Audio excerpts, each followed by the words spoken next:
त्याच्यामुळे त्याचं ऐकावं. त्याला पटतंय ना आणि त्याला कळतं रे. देवाला मुंगीच्या पायातल्या पैरातल्या गोंडाचा सुद्धा आवाज ऐकू जातो. तुमच्या आमच्या कथेचं काय घेऊन बसला.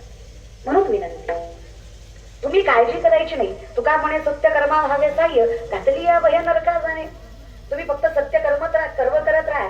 बाकीचे तुम्हाला घाबरवतायत, त्यांना नरकात नाही गेले तर आपण घालवू, तेवढी ताकद आहे ना आपल्या. काळजी नाही करायची. फक्त का नाही करायची तर मला विश्वास आहे. पण विश्वास कधी निर्माण होतोय? जेव्हा संत कळतायत. संत कळतायत कधी? जेव्हा माय कळतीये. विषयाकडे आलं. विश्वास कधी निर्माण होतो? जेव्हा संत कळतायत. संत कधी कळणार आहेत? जेव्हा घरातली माय कळते. सोपं उत्तर देतो रे वाडीवर. ज्याला घरातला बाप कळला नाही त्याला पंढरीचा बाप कळणार आहे? दादा, नागाच्या झेंड्यापासून टाकल्यापर्यंत गंध आणि बापाच्या कमरेत लाथा आणि देव भेटला नाही, तो बाप ठोकला.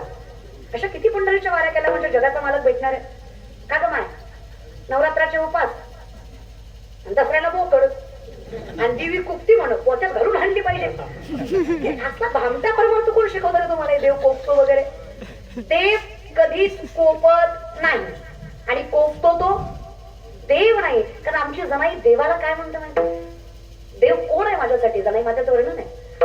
एक एका विठाबाई, एक एका विठाबाई,